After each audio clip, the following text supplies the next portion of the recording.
Assalamu alaikum wa rahmatullahi wa barakatuh. Alhamdulillah.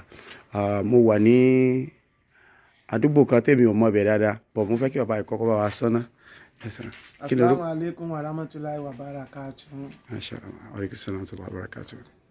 Àdúgbò bí tí a wà ní ń pè ní Sọdẹ Ìdí-òro Jàmàdé, tí àdúgbò tó yí wa pọ̀ ń bí sí tó bí agbègbè bí 10 sí 11 tó so wá pọ̀. Àdúgbò yìí wà between Apẹtẹ àti Ajibode ní Laniba ní Ìbàdàn. Nígbà tí ẹ ń bá mi sọ̀rọ̀ lẹ́ẹ̀kan, nígbà tí mo béèrè nípa ilẹ̀ mọ́sálásí yìí tó jẹ́ pé à ń gbìyànjú láti wá bá yín ṣe bọ́ọ̀ sí bíbá, ẹ ń sọ pé màmá wa tí wọ́n dúró síwájú mi, màmá ẹ kú gbìyànjú, Ọlọ́run jẹ́ kí ọjọ́ alẹ́ kọjọ́ dọjọ́ alẹ́, wípé àwọn ni ọkọ wọn ni wọ́n fún yín ní ilẹ̀ mọ́sálásí yìí. Allahu Akbar. Àwọn náà fi ilẹ̀ fún mọ́sálásí kan tó lọ sọ́dọ̀ Ọlọ́run. Ṣé bàbá wà láyé? Wọ́n ti ṣíwọ́ ọṣẹ́. Allahu Akbar. Bismillah kulu wallahu fún bàbá. Bismillahir Rahmanir Rahim. Kulu wallahu ahad wallahu samad. Lam yalid wa lam yulad wa lam yakun lahu kufuwan ahad. A jẹ́ pé ó ti lé ní ọdún 8 tí wọ́n ti ṣẹ́wọ́ ọṣẹ́, because gẹ́gẹ́ bẹ́ẹ̀ ṣe sọ fún mi lẹ́ẹ̀kan pé mosque yìí ó ti wà, ẹ ti ń gbìyànjú láti kọ́ for the past 8 years. So lára àwọn nǹkan tó lè jẹ́ major problem yìí òun náà ni omi. So because ládùúgbò a ti rí pé chairman wà pẹ̀lú wa níbi báyìí láìpẹ́ yìí, àwọn dẹ̀ jẹ́ Christian, but despite wọ́n dẹ̀ jẹ́ Christian, mo rí pé àjọṣepọ̀ tó wà láàrin àwọn Christian àtàwọn Muslim tó wà ládùúgbò pé ìfẹ́ wà gan púpọ̀. So irú omi tí a fẹ́ gbìyànjú láti bá yín ṣe ń bì báyìí sìn, Christian ni ó mú un bẹ̀, Mùsùlùmí ó mú un bẹ̀, gbogbo ọmọdé àtàgbàlagbà wọn á lè wá máa ṣe kinní bì báyìí. Mo wá notice kinní kan pé ọ̀pọ̀lọpọ̀ àwọn èèyàn tó wà lára ní ibà, irú tí a bá ṣe bọ́ọ̀ síbì, omi mímu ni bọ́ọ̀, yàtọ̀ sípà lè fi wẹ̀, omi mímu ni bọ́ọ̀. Yóò dín ètò ìnáwó tẹ́ ẹ máa fi lọ ra pure water káàkiri yẹn yóò dínkù. Àti wípé nígbà Ramadan, nínú tí Mùsùlùmí nílò jù nínú mọ́sálásí ó ní pé ká rí omi tá a máa fi ṣàlùwàlá. Ọ̀pọ̀ a sì fẹ́ a sì kọ̀, àwọn èèyàn máa fẹ́ wá farasin sínú mọ́sálásí nítorí pé ẹ fẹ́ gbọ́ tafsiri, ẹ fẹ́ gbọ́ oríṣiríṣi nǹkan. Mo dẹ̀ wá rí nígbà tá a wá wo mọ́sálásí ibi tó dé yìí. So ẹ rí i pé iṣẹ́ náà ni àwọn tí ẹ jẹ́ kí n fi wọ́n bá wa lo digital machine láti fi ṣe kinní yẹn níta, wọ́n bá wa ṣe lọ́wọ́, wọ́n ṣe survey ibi tí omi yẹn máa dúró sí. Kànga tí wọ́n kọ́kọ́ gbé sí mosque rẹ̀, but kò sómi kankan bẹ́ẹ̀ àtọ́, kò sómi kankan bẹ́ẹ̀, gbogbo ẹ ti dry. And then time tá a tún wá ń bọ̀ yìí, time àkókò ọ̀gbẹlẹ̀ ní time tá a wà yìí, màmá wa mo mọ̀ pé inú yóò dùn tẹ́ bá rí pé mọ́sálásí yìí lẹ́yìn ìgbà tá a bá gbẹ́ bọ́wọ́ tán kí Ọlọ́run tún wá bá wa ṣe.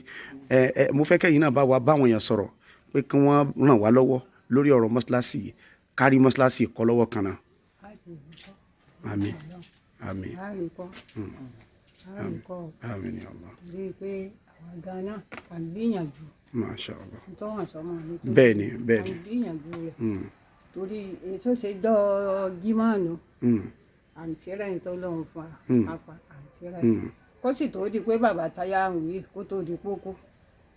Ó ní lílọ ló ń lọ yìí o. Bàbá ó ṣe ń lọ ń bò lọ ń lọ. Ó lóun ọlọ́ọ̀bì kankan. Ó lóun sàǹwì ni.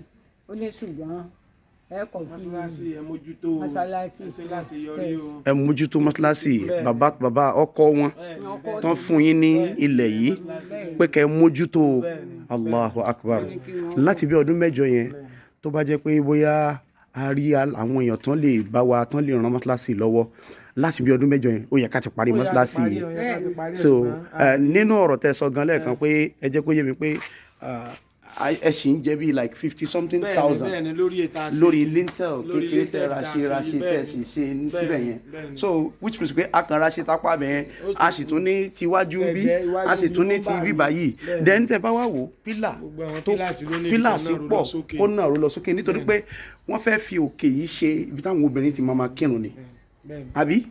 So then ẹ̀yìn yìí làwọn obìnrin ń lò temporarily náà. Àwọn obìnrin máa padà sókè. Àwọn obìnrin máa padà sókè nígbà tá a bá àríkàtì ẹ̀ kọ́kọ́ ṣe pé ókè o, àkọ́kọ́ gbé tó ní dẹ́kìn náà, tó jẹ́ pé àwọn obìnrin bá tiẹ̀ kọ́kọ́ ń lo ibi báyìí náà tá a ti rẹ́ ilẹ̀ tá a kàrà ṣe bá a ṣe ra máa manage raná so tá a bá wá ṣe bọ́ tá a bá wá rẹ́ni tó yẹ pé òkè ó fẹ́ fapá tó fẹ́ ju ẹsẹ̀ sílẹ̀ pé òkè òun náà fẹ́ darapọ̀ òun náà fẹ́ bá wa kọ́ mọ́sálásí bíláì inú wa yóò ṣe kí ni inú wa ó dùn àwa náà dúpẹ́ for the past 8 years so kí mọ́sálásí wà báyìí so ibi tán ti máa kírun ojoojúmọ́ ibẹ̀ torí wọ́n fi ra ṣe eléyìí so ká pé kínní ni ibi mẹ́mbà náà kàn yẹn ibẹ̀ bó ṣe yẹ kí ibẹ̀ ṣe wà nìyẹn wọ́n ti ṣe a lot of things síbẹ̀ so àwọn tó jẹ́ mùsùlùmí ládùúgbò yìí náà àwọn náà ti gbìyànjú níwọ̀nba bọ́lọ̀ ń ṣe fún wọn lágbára so a fi ìdí eléyìí a fi ń pe gbogbo ẹ̀yin tí Ọlọ́run bá ràn lọ́wọ́ tí ẹ nífẹ̀ẹ́ sí máa ṣiṣẹ́ Ọlọ́run tí ṣe Ọlọ́run kì í sì sú yín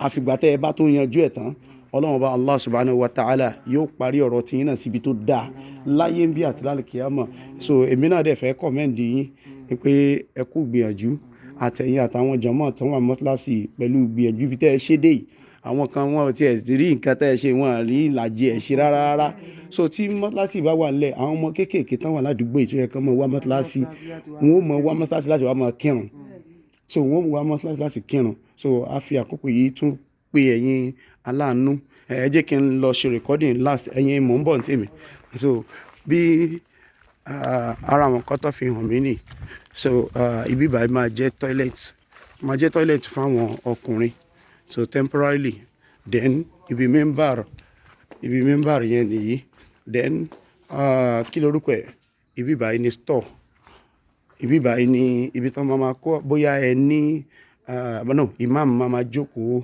sí ibi báyìí so then kí ni orúkọ ẹ̀ look here so ibi báyìí ni iwájú ta mosque so then tí wọ́n bá ṣe yẹn náà tán so kíbla náà nìyí ẹ jẹ́ kí n fi hàn yín láti wájú so wọ́n ti make a lot of effort so a fi àkókò yìí gbogbo ẹ̀yin aláàánú ẹ̀yin tó jẹ́ pé iṣẹ́ Ọlọ́run kì í ṣú yín ti anywhere inshallah so àwọn iṣẹ́ yẹn náà ni wọ́n ti gbìyànjú gan wọ́n ti gbìyànjú so but gẹ́gẹ́ bí àwọn tó jẹ́ pé wọ́n ń gbé àdúgbò yìí agbára wọn kan àwọn kìíní yìí so wọ́n ní very good plan fún irú mosque yìí gẹ́gẹ́ bí bàbá tó fún wọn nílẹ̀ kí bàbá yẹn tó kú tó ní pé kí wọ́n gbìyànjú kan mójútó so inshallah ọ̀dọ̀ àwọn obìnrin rèé so bí tí a ní pé káwọn obìnrin máa lò temporary ni so by the time tó bá ti ṣe kíní ẹ̀ dókè tó bá ti ráńkọ́ òkè yẹn náà lọ àwọn obìnrin á lè máa lọ lò bẹ̀ díẹ̀díẹ̀ but wọ́n ní pé wọ́n fẹ́ ṣe tọ́ílẹ̀tì fún àwọn obìnrin ní ibi báyìí so that wọ́n lè máa lò láti ìsara wọn so àwọn obìnrin á lè máa lò ibi báyìí náà so but temporarily ni wọ́n fẹ́ lò ibi báyìí fún so bá a ṣe fẹ́ ṣe náà nìyí gbogbo eléyìí ló máa kúrò ń bẹ̀ so inshallah kí Ọlọ́run kó gbà fún wa ní ìbádà àmín ya Allah gbogbo ẹnikẹ́ni tí Ọlọ́run bá fún ní agbára ẹ jọ̀ọ́ ẹ bá wa support mosque yìí Ọlọ́run bá mi ṣe dáadáa fún yín. Assalamu alaikum wa rahmatullahi wa barakatuh.